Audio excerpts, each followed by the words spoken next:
So this presentation is an attempt to summarize the state of sea level rise and flooding in Virginia. It's a general presentation that I think will give background on both the impacts and some of the responses that are taking place in Virginia to the flooding that we're seeing.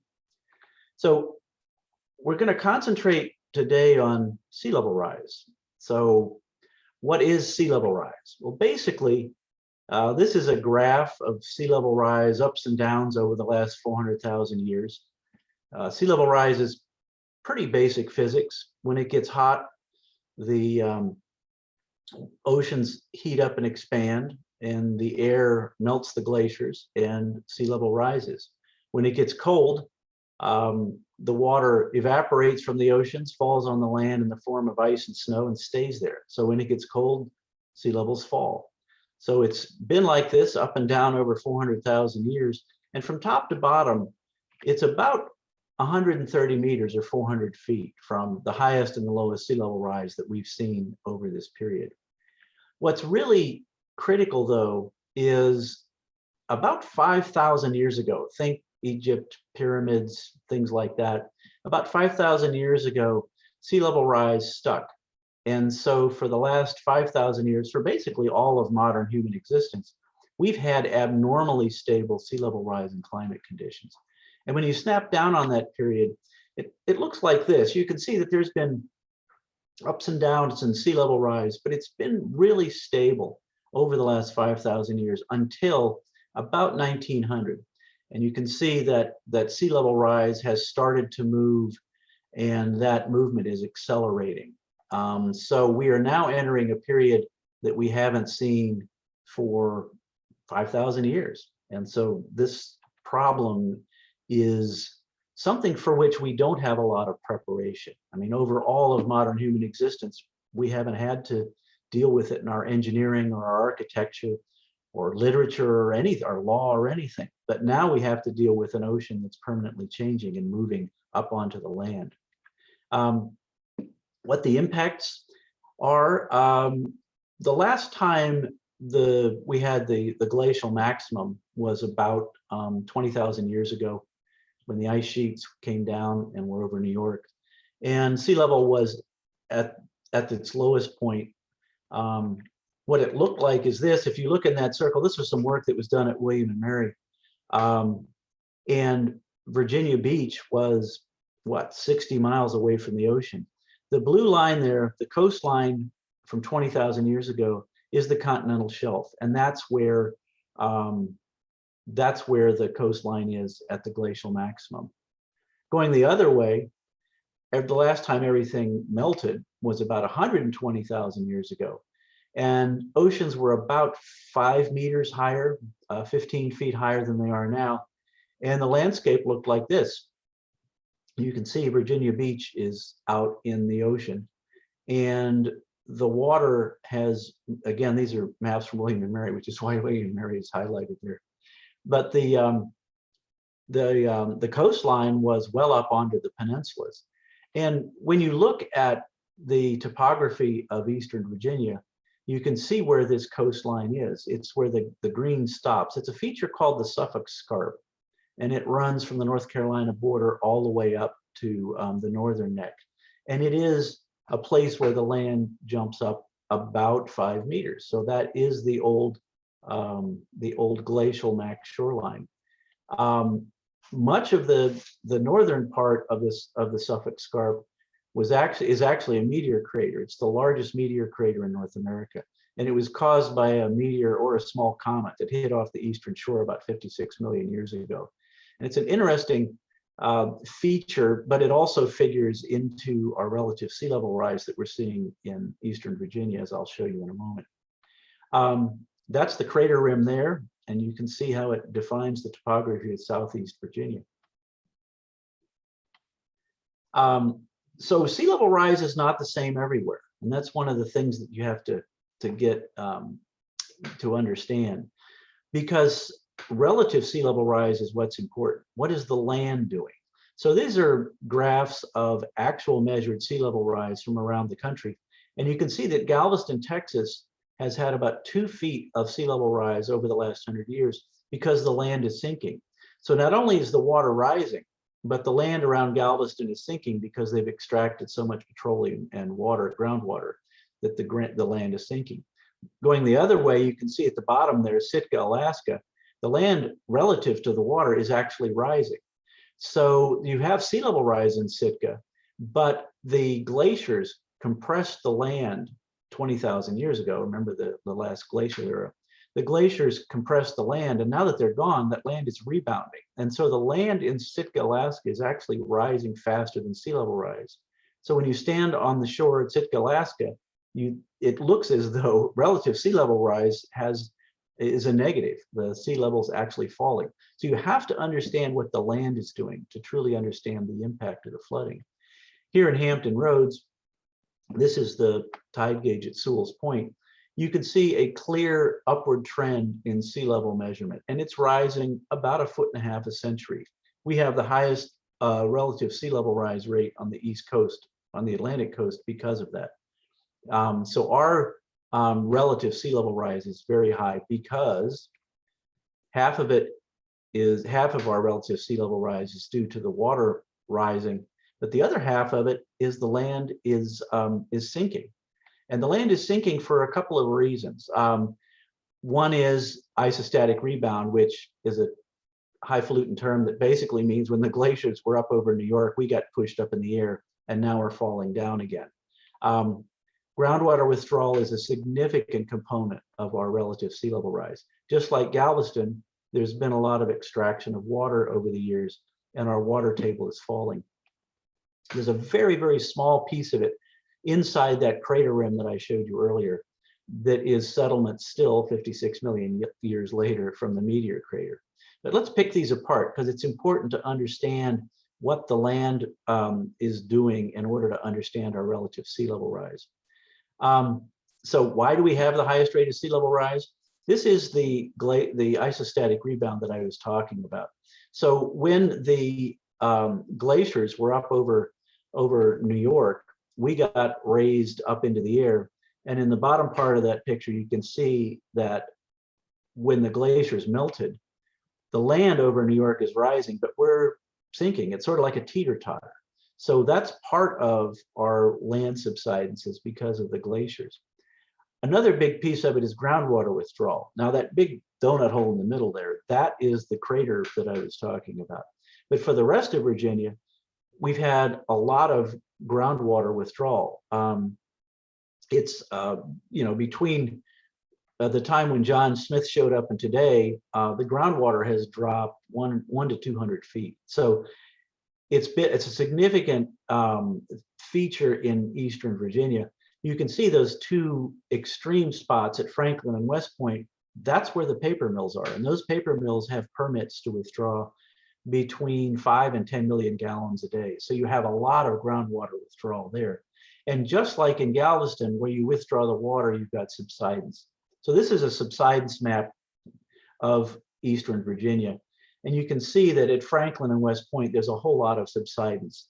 But also, moving around the state, we do have a lot of subsidence all over Eastern Virginia. So that is really affecting our relative sea level rise because the ground is sinking. There's one other feature that is causing our sea level rise to be much higher here in the mid-Atlantic, and that's because of the Gulf Stream. This is a cross section of the Gulf Stream where that north arrow is there. Figure that to be Virginia Beach. As the Gulf Stream moves by us, it actually is lowering the water levels along that arrow, along the coast, along Virginia Beach. The Gulf Stream is about 5 feet higher than mean sea level. It's figure like it's a big ripple in a stream, only it's a very large stream because it's the Atlantic Ocean. So that's what is going on. And with the pulse of fresh water off of Greenland, the Gulf Stream is actually slowing down. And when the Gulf Stream slows down, that mound that you see there, it says top of mound, that starts sliding closer to the coast because of the Earth's rotation. And we get higher sea level rise as a result. So there was some really good work that was done here at Old Dominion University by Tal Ezer, that's showing that the rate of sea level rise in the mid-Atlantic is much higher than in the rest of the country. Here's a large view of what happens. The Gulf Stream is running by us and then heads north, but because it's slowing down, it's pushing water on those parts of the coast there with the brown dots. That's us. And so we're getting higher sea level rise. We're the red dot, which is one of the highest. So this is one of the impacts that's happening. It's probably happened over the last 15 to 20 years. So all of this combines for the highest rate of sea level rise. So what impacts from sea level rise are we seeing today? Well, this is at Bethel Beach in Matthews, and you can see this used to be a forest, and now there's stumps 10, 20 feet out in the water. That shoreline is moving. As sea level rises, that shoreline is moving in under that forest, and eventually is going to break through that line of trees that leads out to that house, which is going to isolate that house. So the impacts are clear. This is a picture I took at Bethel Beach probably only about 6 or 7 years ago. But you also see a lot of the nuisance day-to-day flooding that's affecting all of Virginia, not just the rural areas there, but in urban areas. This was a picture taken in Norfolk. This is the second car that this fellow lost here in Norfolk because of being surprised by a high tide. This isn't even a big storm. This was just a blow from the north. So we're seeing impacts and damage to property and damage to natural resources. We're seeing things like these ghost forests. This was a picture taken in Pocosin. These fully grown pine trees are now, their roots are becoming inundated and they're dying. And you can go up and down the East Coast and see these ghost forests appearing everywhere. And they're clear evidence of sea level rise, of the water rising up into these woods and forests. So what's going to happen going forward? Well, these are some projections that the rainbow there are projections that were made by various federal agencies. And here in Hampton Roads, the localities in Hampton Roads are being affected by sea level rise and seeking guidance from the federal government on as to which of those curves they're to use as they go forward in their planning. The gray squiggle there is the actual observed sea level rise, which was on that graph I showed you earlier. But as you see, going forward, depending on which curve you choose, there's a great variety in the rates of relative sea level rise. And if you're a city engineer trying to figure out what rates of sea level rise to plan for on a project going out 30 years, you need something more than that array of curves. So the Hampton Roads Planning District Commission, which is the planning entity for the 16 localities in Southeast Virginia, came up with its own estimates. It's the only place in the country where the localities or the region said, okay, I can't wait for the state or federal government anymore. We're going to set our own rates. So within those gray boxes, you can see the advisories that the Hampton Roads Planning District Commission is giving for Southeast Virginia. So basically, you know, by 2040, 2050, we can expect 1.5 feet of sea level rise. Remember, we've had 1.5 feet of sea level rise over the last 100 years. Between now and 2050, we'll see another 1.5 feet. By 2070, 2080, we'll see another 1.5 feet, meaning 3 feet over current levels. And by end of century, we're at least 4.5 feet of relative sea level rise. So we now have projections on the levels of water that we're going to see going forward, which is, like I said, a real advance in this part of the country. But it also means that we can begin to map some of the impacts. So Hampton Roads is a very low-lying region. In this map, the dark purple is are wetlands or land that's within 1 meter of mean sea level. So that's 1 meter 3 feet. That's land that'll be inundated by 2080. When you map our assets, and we have a lot of federal assets here, they're also on the shoreline. And you can see the problem for this region going forward, because Fort Eustis, which is a major facility here, is going to be impacted by sea level rise. Langley Air Force Base and the NASA facility at Langley, same thing. Naval Station Norfolk, Fort Story, which is another major military facility. The shipyard at Portsmouth, it's been around since they built the USS Constitution back in the Revolutionary War. And Camp Pendleton, Dam Neck. So this region gets about 45 cents out of every dollar from the federal government. And all of these federal facilities are at risk. which means that our economy is at risk as well going forward from sea level rise. This was some work that was done to look at the impacts on Langley Air Force Base. And this is what Langley Air Force Base looks like with 3 feet of sea level rise. This is approximately 2080. And so this is the impacts that we're looking at. Langley Air Force Base was built to be a seaplane base during World War II. We don't have any seaplanes anymore. You don't need the base to be located on the coastline. And so we have these past decisions, these legacy decisions, and major federal investments that are now imperiled by sea level rise. Luckily, the policy response is underway, much of it coming from the Department of Defense. So back in 2018, the Department of Defense began studying and acting on climate change. There were mandates from Congress for the military to begin to work on climate change and sea level rise. There's a new authorization for the Department of Defense to begin funding programs in the surrounding communities. Here in Norfolk, most of the people who are stationed at Naval Station Norfolk don't live on base. So the roads leading to the base become critical defense infrastructure, essentially. But this, there's now a new program to begin investing in that infrastructure. And this is housed in the Office of Economic Adjustment, which does joint land use studies. These are studies they used to do around air bases to keep development from encroaching on crash zones. Now they're being used to study the ways in which sea level rise and climate change are affecting military readiness. So here in Hampton Roads, we have a number of these studies going on. There's a study that's being just completed now, Norfolk and Virginia Beach, looking at Naval Station Norfolk and Fort Story. Portsmouth and Chesapeake have just started a joint land use study.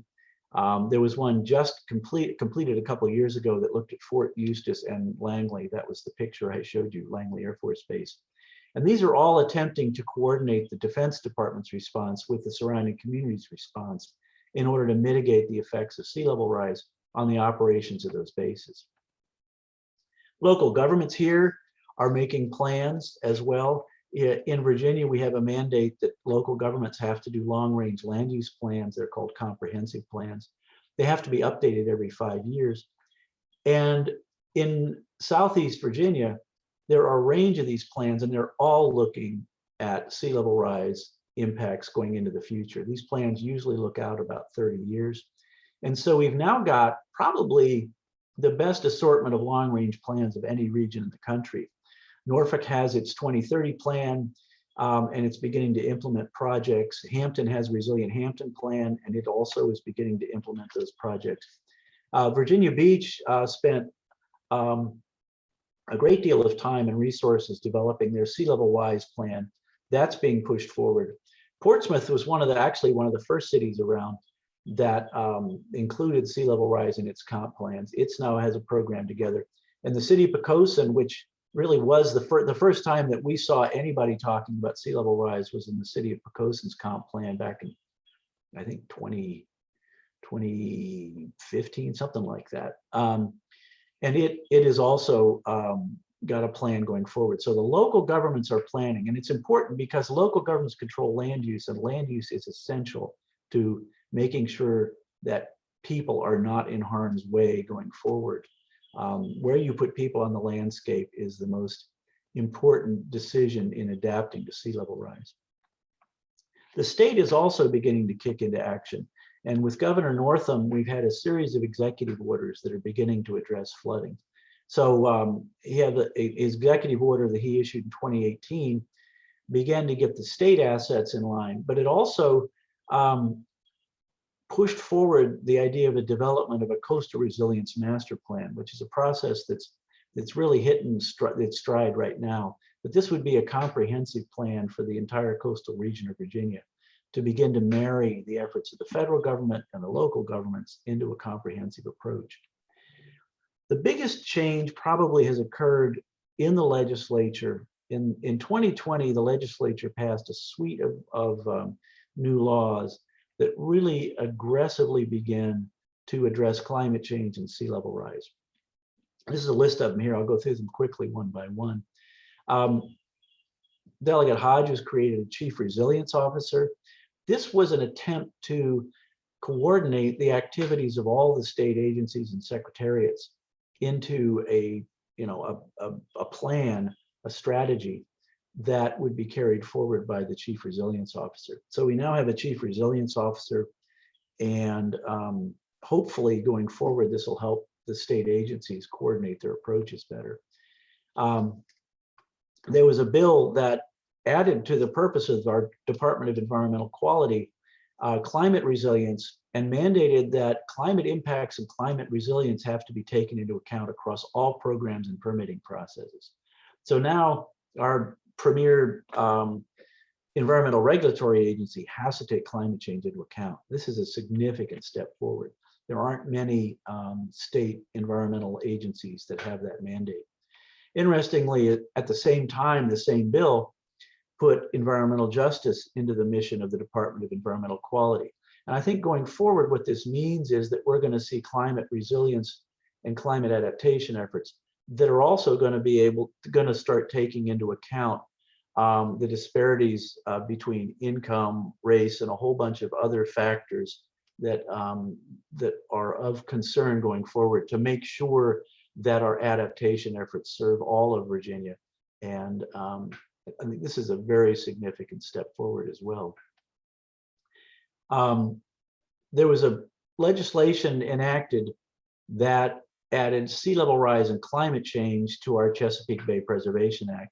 This is a statute that regulates the land behind the tidal wetlands, our coastal shoreline, and essentially places limits on development, recognizing that land behind the wetlands is essential to protecting the water quality of the bay. In doing this, we've taken, again, a significant step forward nationally, and requiring that climate change and sea level rise be taken into account. As of right now, which is April 2021, their draft regulations to implement this are out for comment. So the state is moving ahead aggressively on this issue.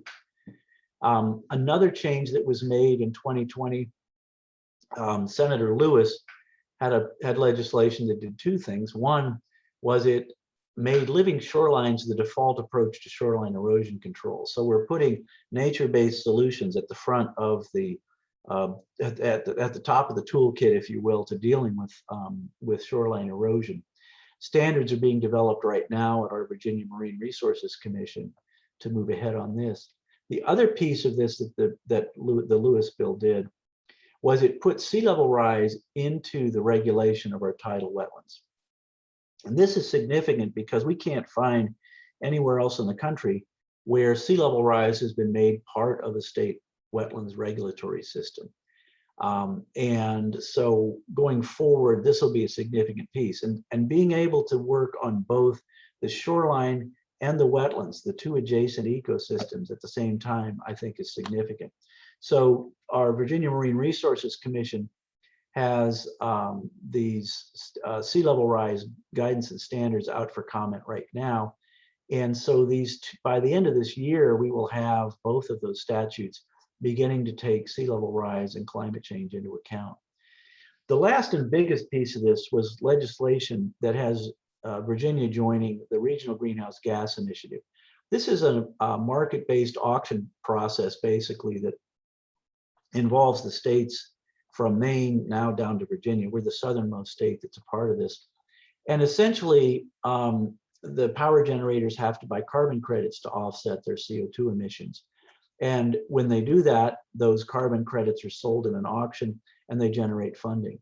And so in March of 2021, which was the first time Virginia was a part of RGGI, the auction generated $43.6 million.